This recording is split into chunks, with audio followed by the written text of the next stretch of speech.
Hello, good morning. We have just a quick update for this morning. I'll be introducing Gail, who unfortunately is under the weather, but she has joined us via Zoom. And then I'll be introducing her son, one of her sons, Jim, who will be presenting for her. So Gail, as so many of you know, has spent many of her 90 years bringing attention and care to those who need it, both in our community and across the world. From the sanctuary movement to getting medical supplies to Cuba, to the jungles of Mexico, and to so many protests and marches, Gail has been there as a gentle and powerful presence. She states that after 90 years, you would think that the path on my faith journey would be a straight one, but it continues to be a bumpy road, illuminated by great souls who show me the way and help keep me moving forward. So, Gail, we're anxious to hear your spiritual journey being presented by Jim, one of her sons. He is an informal member of our community here. He lives in Rochester and is a community artiste here. So, Jim, the floor is yours for here. Thank you. And questions and answers at the end. Thank you, Gail, for doing this remotely. There's always a first. Today's a bit of a first for us. So, welcome, Jim, and welcome, Gail. Thank you. Well, it's a surprise and honor to be here. So my mother has given me a 12-page talk to read, and the exciting thing is that's 12 times more than I've ever read in public. And in fact, one of the things that I should say is that you'll hear all about many of the movements and communities she's been a part of over the years, and it's mostly focusing on activism. But she's also a great mother and a great neighbor and friend, as many of you know. And one thing that I'm grateful to her for is that when I was in school, she wasn't aware of this, but if I felt like I was maybe too sick to give an oral report at school, I would get a note from her, and she would get me out of it. And I feel like I'm returning the favor. But anyway, no, she actually does have a cold. And let's see, I have a few little notes of my own. I just have to find them on this. My mother and I are similar in some ways and very different in other ways. So it's very interesting for me to be here reading her spiritual journey, her faith journey. And one thing that I think agree on is that faith for us is not really so much a belief in anything unknown. It's not about a belief system. It's about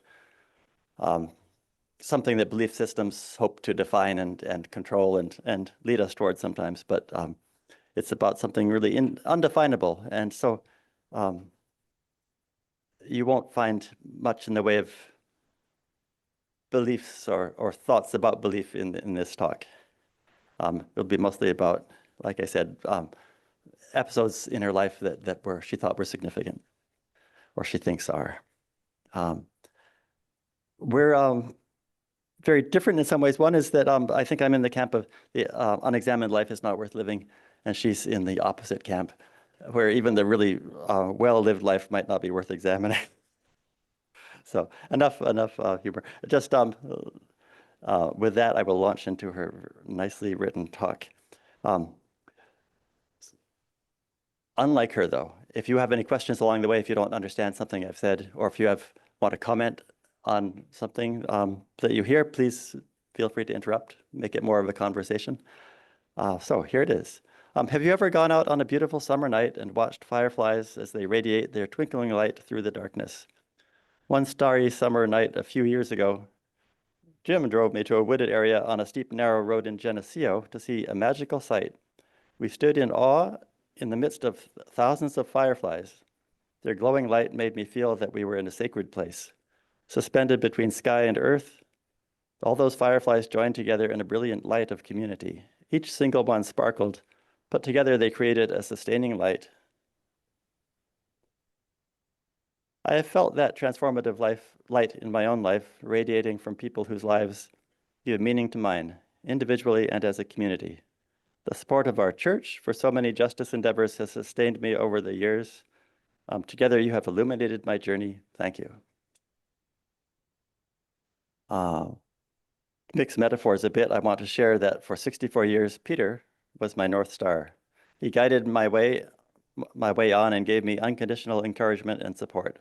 And he lived out his words, quote, "We are all part of something much bigger than us. Each of us is created with essentials of goodness within us: quiet, peace, love, caring. In all we do, we must try to reach and be led by those parts of us and by the oneness and the all of things." My father had a mystical bent. And now a little background. I go back such a long way, this will be a bit of a history lesson. I was born in Portsmouth, New Hampshire. It's now so gentrified that I don't recognize it. But when I was growing up, it was a town where almost everyone worked at the Portsmouth Naval Shipyard. My grandfather, was a draftsman who designed submarines, and he walked the 2 miles to work every day. Later, he bought a car, but during World War II, gas was rationed and sometimes unavailable. There were few cars on the road during the day and never at night. Occasionally, if my mother and her friend wanted to take their daughters to a movie, we'd walk. On the way home, my friend and I would link arms and march down the middle of the street singing at the top of our lungs, all kinds of patriotic songs, including George M. Cohen's "Over There." Well, if she were here, she might sing it. "Over there, over there. Send the word over there. The Yanks are coming, the Yanks are coming. The drums tumming everywhere. So prepare, say a prayer. Send the word to beware. We'll be over, we're coming over, and we won't come back till it's over." Oh, sure, if you want to play it, go ahead. You're fair enough a little bit. Oh, you want to hear? Yes. The beauty of being linked in. It's as far as it goes. Oh.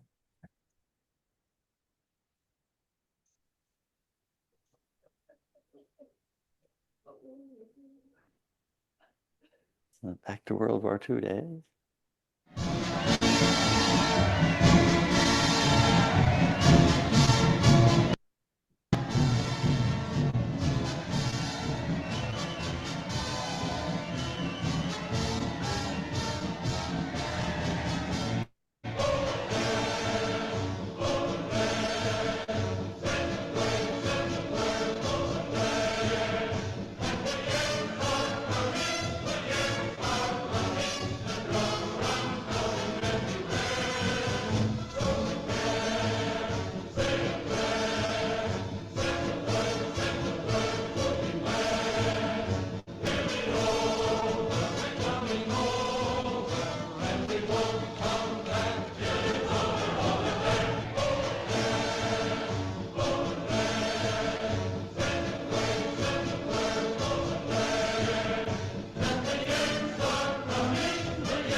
That's enough.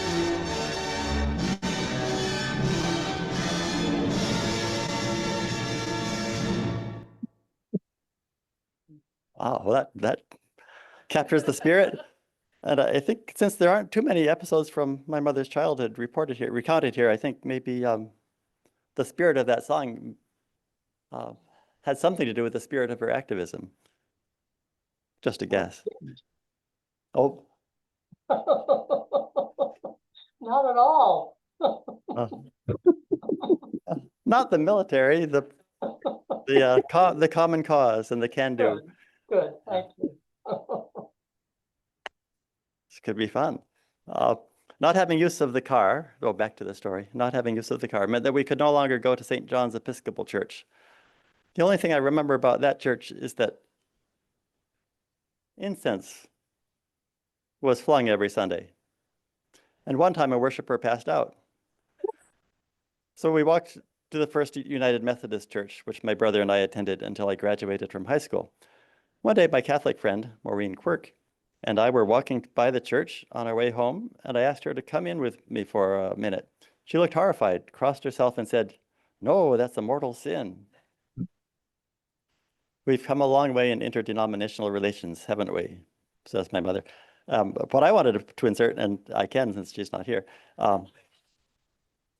is that it's sort of her young self might have been surprised to learn that one of her heroes in life turned out to be a Roman Catholic Archbishop, Romero, from El Salvador.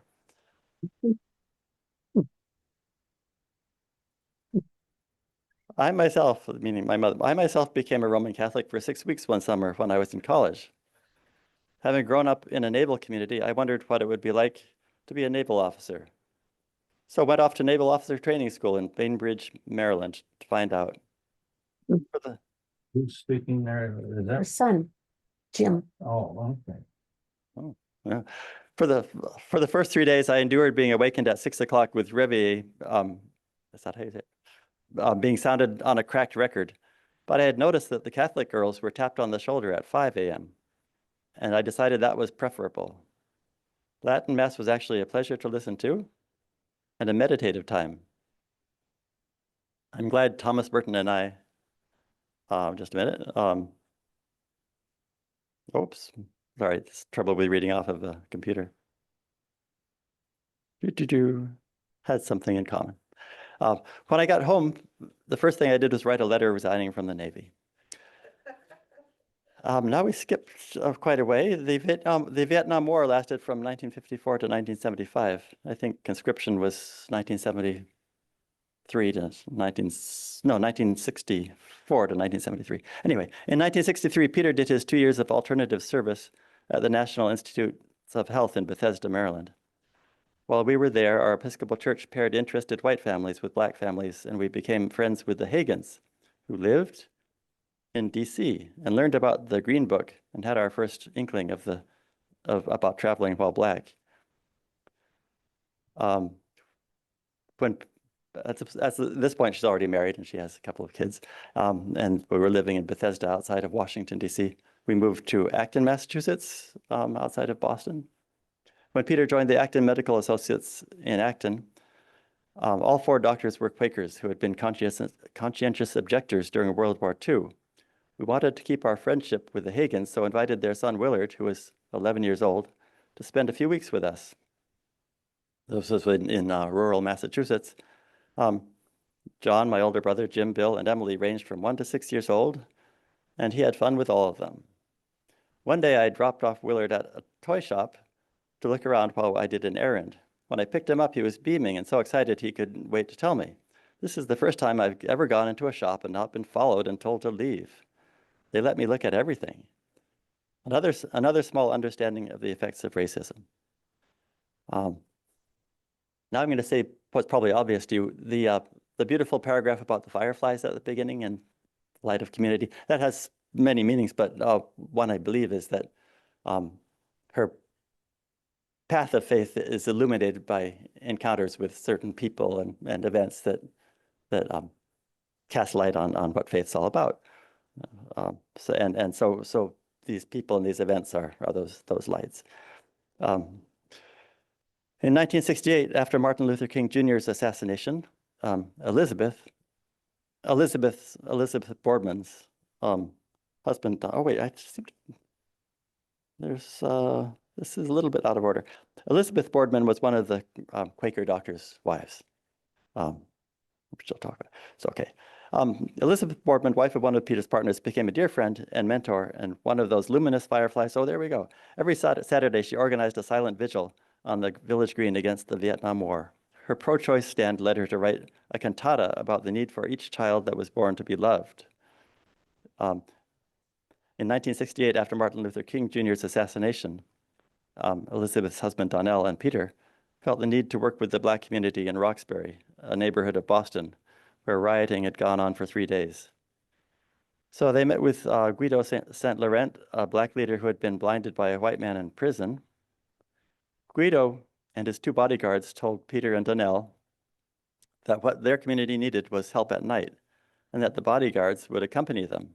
So a meeting was arranged in Acton to talk together about how this might work.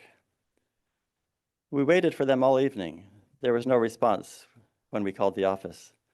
The following morning, when I picked up the Boston Globe from the front steps, this headline greeted me: "Massacre in Roxbury. Guido and his bodyguards had been murdered." No one was ever charged with the crime, and Peter believed it had been the work of how do you say it? COINTELPRO. COINTELPRO, thank you, COINTELPRO. He can speak pretty well. A series of FBI covert and illegal projects aimed at surveilling, infiltrating, and discrediting and disrupting organizations across the country that the FBI considered subversive, including Black community groups.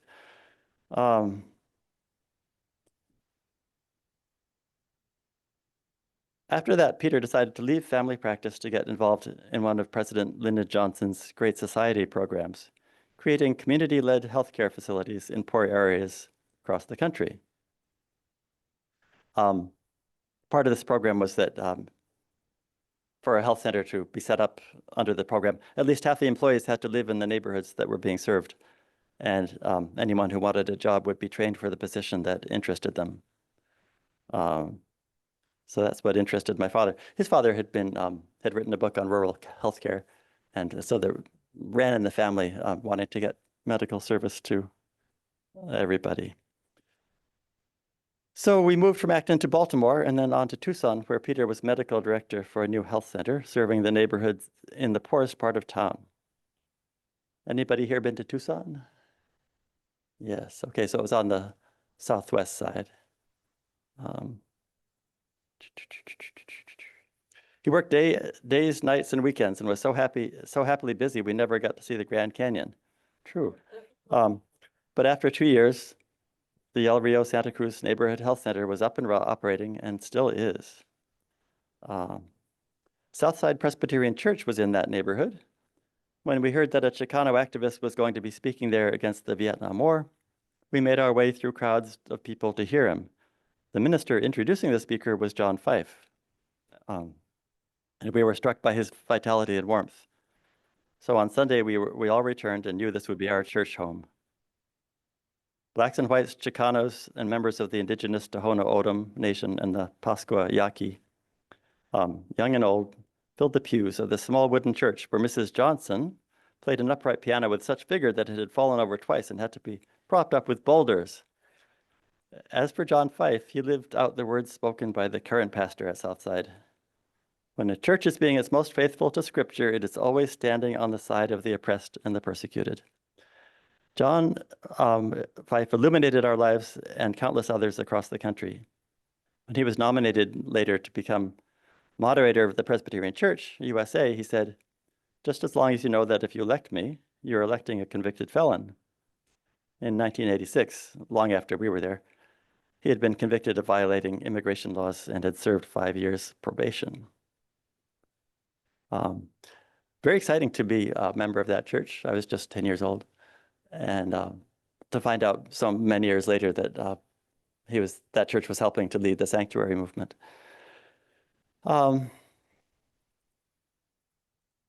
Another thing I'll say is several years ago, a writer for the city paper, a local city paper, wrote, and I don't remember her name, but she wrote an article about wrestling with the question of whether a mother should be an activist too. And she it was during, I think, the Gulf War, but it seemed like a really important time to take a stand. And she came down on the side of retreating from the fray to raise her children in insulated, a sort of protected environment with no sense of what was going on in the world. And I wrote a strong letter back saying that I'd grown up with activist parents, and it didn't detract from their parenting at all. In fact, it made me feel glad to be part of a community where people could actually, take a stand and make change happen, or at least try. In 1972, we moved to Pittsford Village, where everything we needed was in walking distance. It was an election year, and we put an enormous McGovern banner across the front of the house, and we were almost driven out of town. This was Main Street in Pittsburgh, little two-story Victorian house, and the banner covered the entire second floor, right on this main commuter route. And I do remember people being angry. Fearless was my mother's way. Pittsburgh at the time was super conservative Republican. They didn't even want Democrats to run for office. And my mother was just sort of oblivious to what that might mean, and fearless, I should say. Anyway, Pittsburgh, it was election year, and we put the banner up. Churches abounded in the village, but we couldn't find anything like Southside. However, I did go to Dupsy for a meeting of the ACT Council, precursor of the Justice Team. Oh, that was Action of Church and Community Together, ACT. Precursor of the Justice Team, I was representing the Heifer Project and the Nestle boycott. At that time, community members had equal voting privileges. Isabel Morrison was the full-time ACT coordinator, and it was a large and very active group. Do some of you remember that ACT council? Yeah. Heifer Project and the Nestle boycott. You might notice my mother will just mention these things that she's sort of involved in. And my father made a list once of all the groups for local, state, national, international activism. There were about 50. Plus baking cakes for neighbors. In Pittsburgh, I met Anne Klein. Some of you remember Anne Klein? Yeah. Born on Christmas Day, she was a shining light. Joan and Bill Mackey knew her, and maybe others too, because she was a church member. Anne walked hand in hand with Julian of Norwich, the 14th century English mystic, whose words kindled her faith. This is a quote from Julian. All will be well, and all will be well, and all manner of things will be well. That was her reassurance from the mystical perspective. Anne's thoughts were fresh and original. She spoke of well-being and woe with clarity and insight. Here's one sentence of her remarks on prayer. This is from Anne. Most human lives contain a grueling number of knocks, hurts, and disappointments, and the real question is whether we swallow them down, pretending to ourselves and others that they haven't really happened, or admit them as the wounds they are. Anne led me to take a course on Dietrich Bonhoeffer at the Divinity School. For Bonhoeffer, everything came back to who Jesus was and is, and to the inseparable relationship between Jesus, community, and responsibility. For him, Christian freedom meant engaging the world and doing what we can for one another, not for ourselves. You probably know that he was imprisoned for joining a plot against Hitler. He listened to and communicated with his jailers and fellow prisoners at Buchenwald concentration camp, and was a healing presence for everyone there. Bonhoeffer wrote from prison, the church is a church only when it exists for others. To make a start, it should give away all its property to those in need. His final words, reported by one of his guards, were, this is the end, for me, the beginning of life. He was 39 years old. I remember learning about Bonhoeffer from Anne Klein and my mother, and reading his letters and papers from prison. But my mother's also just been watching movies about him. There are a couple of documentaries about Bonhoeffer out now. Very, very inspiring martyr, I guess. Anne persuaded me that it would be worth coming to this church to hear David Romig preach. She was right. After hearing him, we joined Dupsy. David was not only a great preacher, he was, among many other attributes, an inclusive leader, a scholar with a great sense of humor, and a poet who also wrote, along with his wife Vicky, 2 Christmas musicals, Joseph the Carpenter and Cricket on the Hearth. Both performed at Dupsy. What a luminous presence he was. I think he talked me into trying to make a horse for one of those plays, and for some reason I felt the need to hook up a bicycle to it and make it walk. It took me about 4 weeks, and it fell apart after the performance, I think. It's hard to believe that was 50 years ago. I'm realizing that the church was the foundation for me, for much that I did, because Downtown Church was known as a place that takes risks for justice and inclusivity, and for doing God's work in our world. We opened our doors to the community and offered free space for meetings and programs as an example. She's going to list some things, some highlights from the DUPC history. We gave free monthly meeting space to ROCLA, the Rochester Committee on Central America. No, on Latin America. Sorry, Rochester Committee on Latin America. In 1991, ROCLA gave our White Dove Award to Howard Zinn, the eminent historian and author of A People's History of the United States. A nice byproduct of being my parents' son was getting to meet people like this. He had helped to organize sit-ins at Spelman College to challenge segregation. He was warm and generous, made us feel that being with us was exactly where he most wanted to be. As an eyewitness, I can tell you that he loved chocolate ice cream sundaes with whipped cream and a cherry on top. The ACLU had rented a suite of offices on the 3rd floor, and when I was on the board, it was a very active place. Once we brought in Noam Chomsky. That was an amazing experience. The line to get into the Monroe Community College auditorium to hear him wander on the whole building. Any of you remember that time? Noam Chomsky talking at MCC? Yeah, it's great. Both he and Howard Zinn were principled truth tellers and shining lights like Bonhoeffer. I think that was my line. In 1983, we at DUPC learned about civil wars that were raging in Guatemala and El Salvador.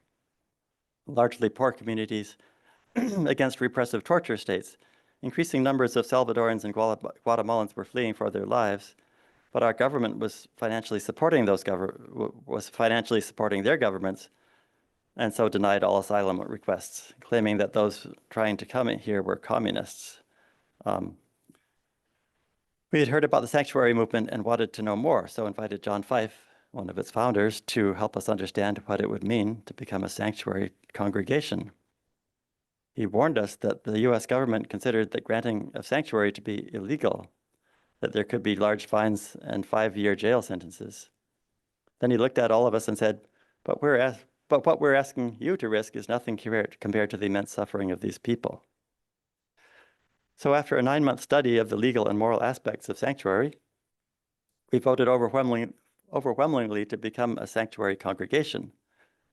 Father Jim Callan and Corpus Christi already had said that if one other congregation would join them, we would declare sanctuary, and so we did.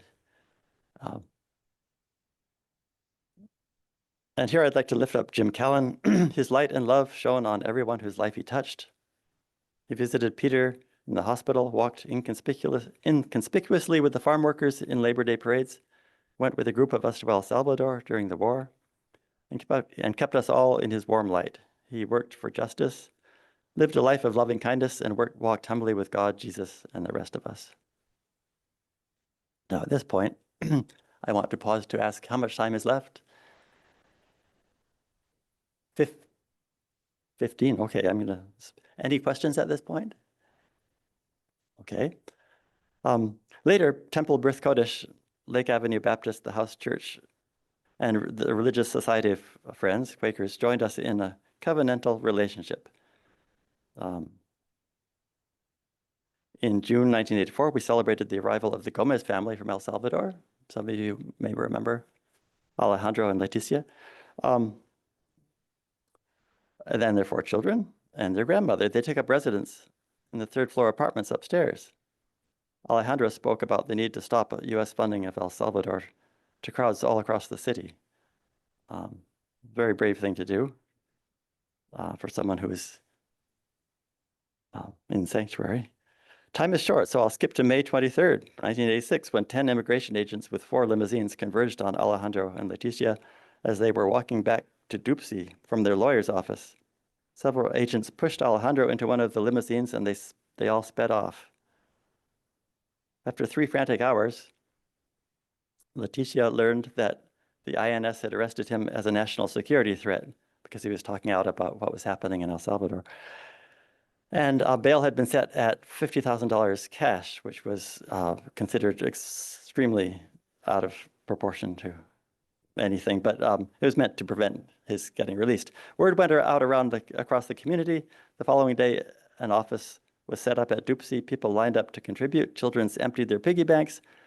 By the end of the day, we had collected $50,000 in cash. Well, that's right. It was a weekend, so that right. So getting cash was very difficult, but they got it. And that night, a jubilant caravan of 9 cars drove to the Peace Bridge in Buffalo with the money. At 3 a.m., Alejandro was back in Rochester. That was amazing. However, he had become aware of increasing surveillance and was afraid.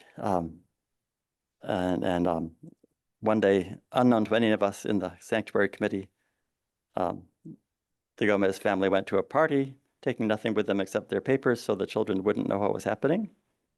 And other friends of the family had picked them up and taken them across the Peace Bridge to Ontario.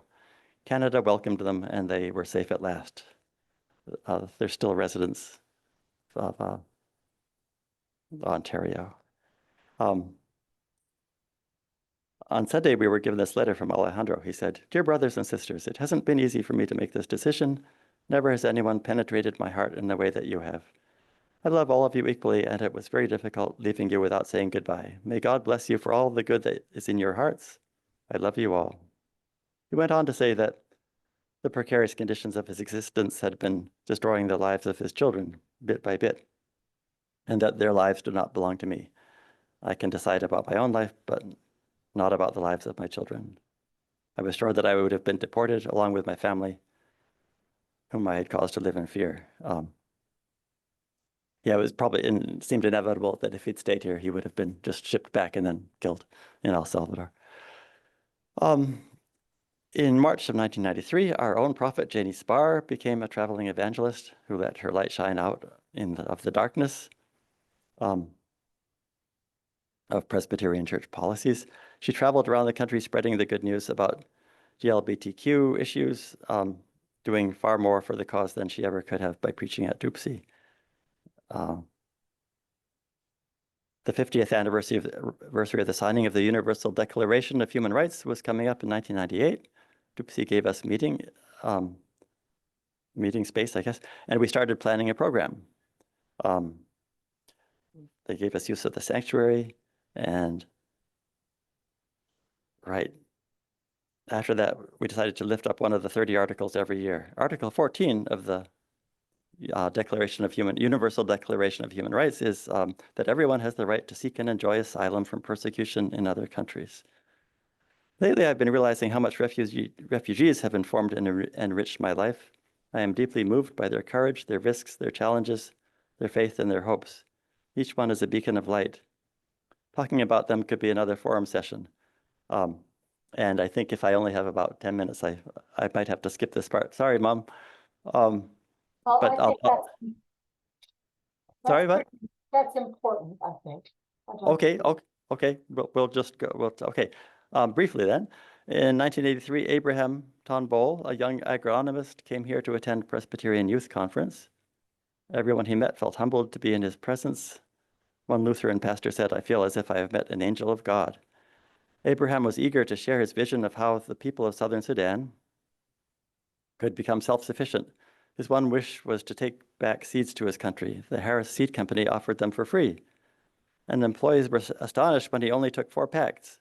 This is all I need, was his answer. All he needed. Over the next 22 years of our correspondence, his letters always reflected his commitment to the welfare of his people. His story is one of long endurance and suffering. After being imprisoned for his work, he was given asylum here. But he never could bring his family. It was an honor to have been his friend.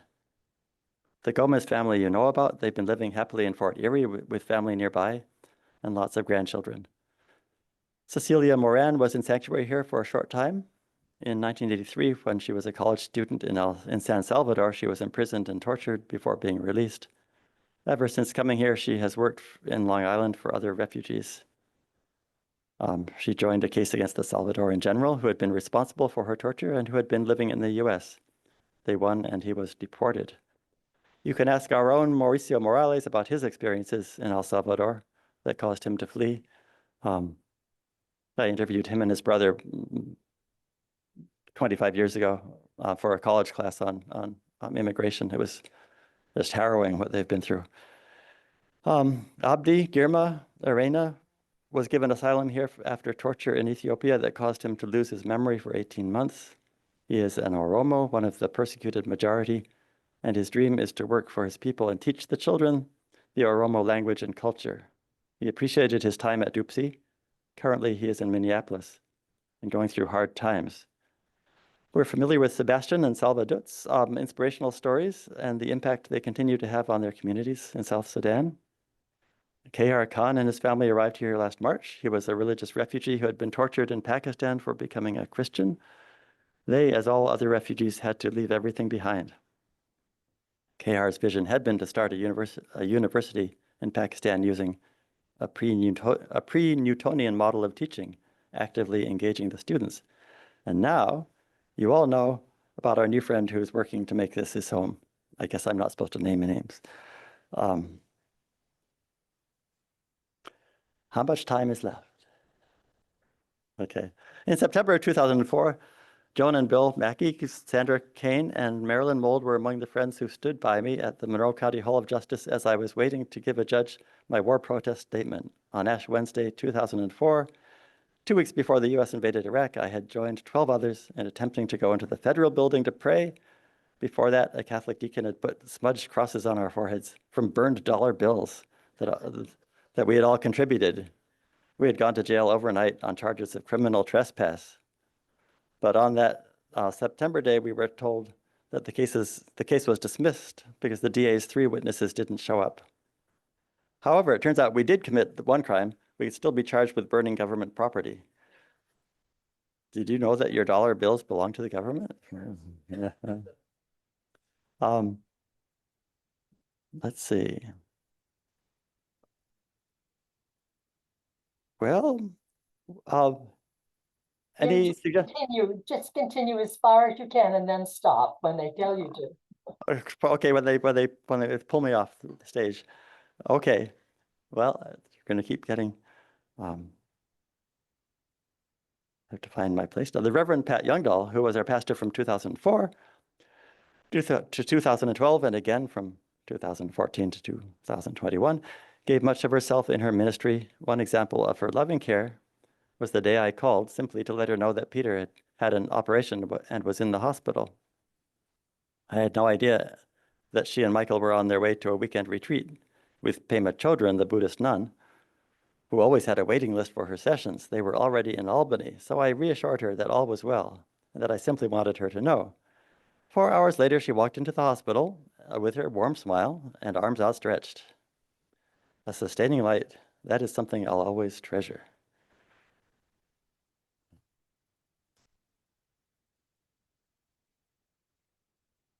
Okay, because of what all of us are going through these days, I wanted to mention Sister Joan Chittister. Her words of prophetic endurance give us something to ponder. In an interview with Father Richard Rohr, she said, "The moral decline of the society as a whole can only be finally and fully reversed on one condition, that we each learn to turn moral concern into prophetic endurance. Each of us must speak up, speak out, and speak for justice and peace everywhere. We must persist until we become again what we have always wanted to be, until we all stand more for the truths of the gospel than for the goals of the government. Prophetic endurance is what we're all called out to do. And all of us probably have been encouraged and sustained at one time or another by the prophetic endurance of others. Sister Joan's words have illuminated my life from the time I first read about her entering Mount St. Benedict's Monastery in Erie, Pennsylvania at the age of 16. And then there's a very interesting story about prophetic endurance, if there's time. Okay. My most dramatic experience of prophetic endurance was watching the people of El Salvador in 1990 during the last year of the US-supported war against the Salvadoran people. The delegation I was with, including Father Jim, gathered with thousands of Salvadorans in an evening march from the cathedral to the University of Central America, the site of the mass assassination of 6 Jesuits, their housekeeper and her daughter, by soldiers who had been trained at the U.S. Army School of the Americas. 10 years earlier, the people had been sustained by their beloved Archbishop, Oscar Romero. In his last sermon at the cathedral, he proclaimed, "No soldier is obliged to obey an order that is contrary to the will of God. In the name of God, then, in the name of this suffering people, I ask you, I beg you, I command you, stop the repression." The following day, March 24th, as he was saying Mass, he was assassinated. He was 64 years old. He is now Saint Romero. The thousands of people lined up in the street that evening, knowing they were putting themselves in danger, nevertheless marched up the long hill chanting, "El pueblo unido, jamás será vencido." The people united will never be defeated. Sorry about my pronunciation. Prophetic endurance is standing together against oppressive forces. In standing together against oppressive forces is something the women of Amador Hernandez know well. Amador Hernandez is a tiny hamlet in the jungles of Chiapas, where Peter and I had been invited as human rights observers in the year 2000. This is an amazing story. The Mexican government, along with corporations, planned to build a highway through their land to exploit the natural resources there. A unit of the Mexican army had parachuted into their village in order to intimidate the people.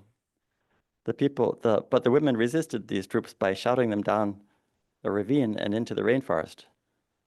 So this was the women of the village just using their voices to drive off these heavily armed young men who could have massacred them at any moment. That was amazing. To this day, there's no road there. What she doesn't say is that, I don't know if it was her faith or what, but she and my father were flown in there on this plane that could barely make it and dropped off for, I think, several days, where they slept on the ground and accompanied the people, because having North Americans in the village meant it was less likely that they would get massacred. And they came back really cheerful. They were just, it was amazing. In June 1996, when I was a liturgist, I wrote a prayer. I'd like to share that with you now, and I think this is the rousing conclusion of this faith journey. O God of all creation, we thank you for this vibrant earth, which you made as a seamless entity with no frames or boundaries or divisions. We are grateful for fresh air and clean water, for woodlands and farmlands. Help us to tread softly as we walk this good earth, and to know that each step we take makes a difference to others, even to the ant underfoot. Keep alive in us a sense of wonder for the mystery of seeds, for the magic of fireflies, for the intricacies of columbine. In the Native American tradition, keep us mindful of the seventh generation as we go about our daily tasks, for being good stewards of your creation now. We'll ensure that there are 7 generations to come and 7 more after that. Oh God, life is such a privilege, and yet so many of our sisters and brothers suffer. We think of those whose air is polluted, who have no clean water to drink, whose woodlands have been cut down, whose farmlands have been taken over, and we are reminded of all those who have been used for others' interests and who are not in control of their own destinies, whose very lives are in jeopardy. Our sisters and brothers whose heads are too bowed down for wonder, help us, dear God, to recognize our complicity, unintentional as it may be, in their plight. Give us the strength to relinquish our privilege that is gained at the expense of others, and to let go of whatever we hold that is more than we need. Help us to walk with and to learn from our sisters and brothers, and to make their struggle our own. And God, help us to open our lives to your purpose, knowing that Jesus was put to death for his radical compassion, and that we are called as individuals, as church, as community, to walk with him. Amen. So that's it's quite a charge. Thank you, Jim. So thank you, Gail. Thank you, Jim. I have a note from Gail as well, that in one of her write-ups for today's talk, the jungles of Chiapas was mentioned, as Jim had mentioned. That's a story in and of itself, and I did write it up. This is from Gail, but it was too long to incorporate into the talk. If anyone would like a copy, they can ask her for it, and she'll email it to them. So, and Jim, you can come back up if you choose to, and open up for questions, if you'd like. I can answer them better than something. Any questions for Gail or me?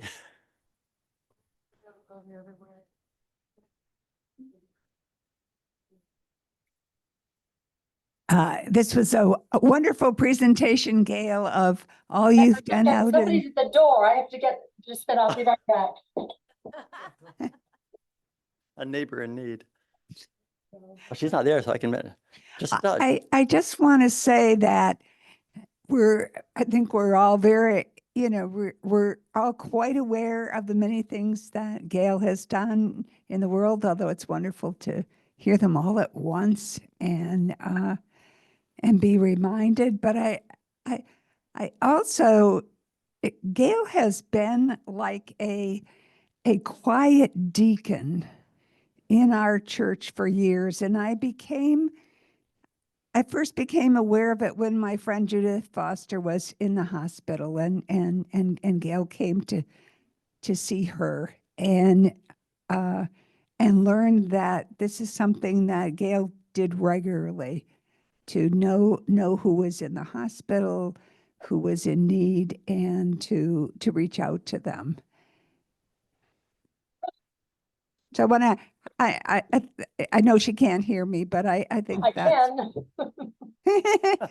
I think that's probably an important part of your faith journey as well, the ways in which you provided care to those within the church in need. Ronnie has got her. Thank you.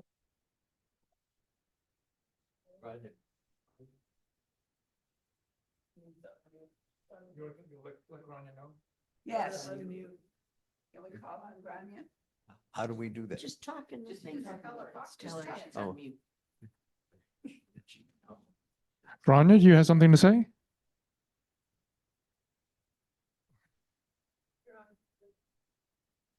You're muted.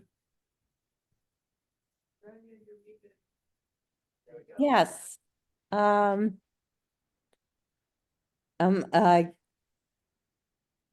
I had back when we first moved, my husband and I first moved to Brockport where we lived. I had heard about the sanctuary movement, and that was my first hearing about Peter and Gail. And that was back in 85. Yeah. And so when I left and worked in Mexico, and so when I came back, I wanted to join Downtown Presbyterian Church because of all the wonderful things that I knew they had been involved in, and was very fortunate to meet Gail and Peter. And I just wanted to say how much that friendship has meant to me since I joined the church in, I believe it was 2012. And Gail never ceases to amaze me. She every day sends out things by a message or by email about actions that we should take, or we could take. And when I stayed with her for a month, when my bathroom was being redone, I could not believe the number of people that came to her house. It was a constant stream, it seemed like. So she is just so, as you all know, Gail is so gifted at making connections with people, with actions, with everything, and she's truly a gift to all of us. Grania.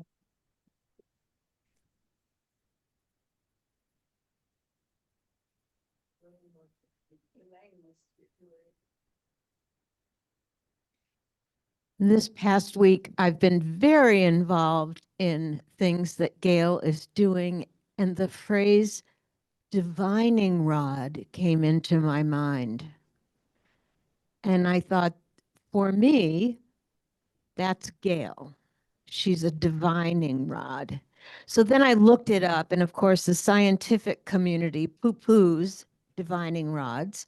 But I remember as a child seeing a man, not in this area, but in another area, come in and find water to drill a well with a divining rod.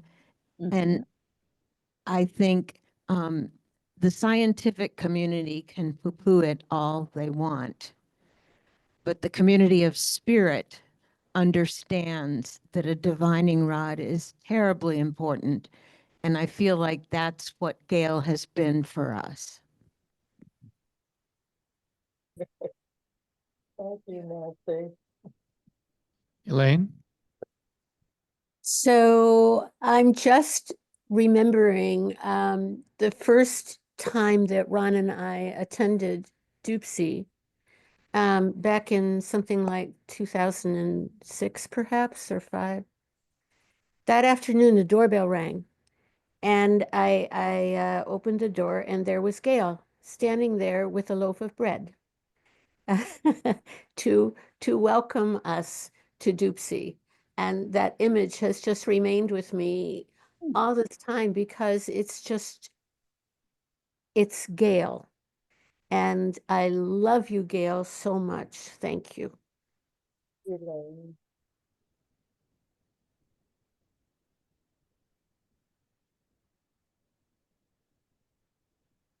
Gail, I had the privilege of interviewing Peter about his work at St. Mary's Hospital. And we had a long conversation in your house, and I cherish that time we spent together. And I especially appreciate you, the two of you, always being in the sanctuary. I was on the left side, and you guys were in the middle, and Peter and you were always greeted me with such love. And you're a rock of this church. Thank you.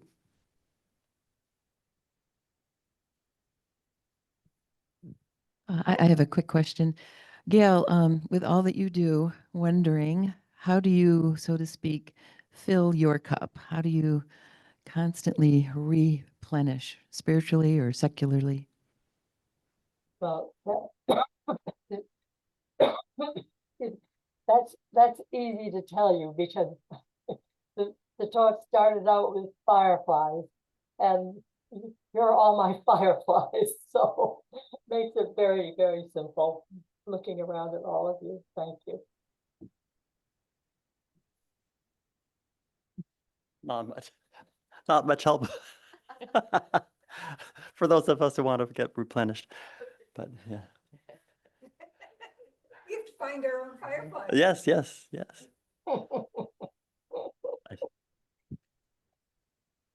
Any other questions? All right. Did you want to introduce them? I'd just like to say thank you to all of you who put this together with having to patch it together, but you did a beautiful job. And Jim, thank you for speaking on my behalf. That was a Anytime. big help. Thank you. Thank you. Thank you, Gail. Thank you, Jim. And, oh, I'm sorry. That's okay. That's okay.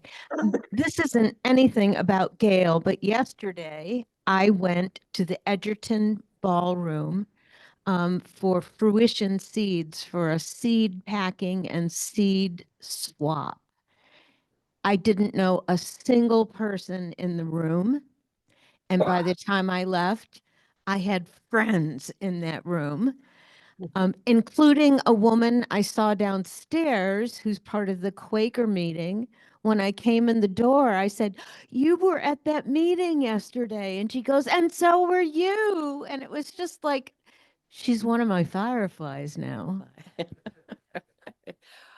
Pat, would you like to announce next week's piece for the forum time next week? Oh, sorry. For Oh, sorry. So sorry. Actually, next week, we're all talking about the small groups with cards that everyone here, I think, has signed up for that. Next week, I think we're going to have just for the out of town people. Right now, Carolyn won't be with us and Ed Safer, so I will be meeting with them on forum, but it won't be actually a forum meeting because next week is also a third Sunday, so there will be a kind of a fellowship meal during the service. So there's actually not a formal forum meeting next week. But on the 23rd, we hear Reverend Phil Davis's spiritual journey. So I think we'll all see you then. Thank you, Gail. Hope you Oh, feel I'm much glad- better. Glad I didn't infect you. Goodbye, everyone. Bye-bye. Goodbye. Bye.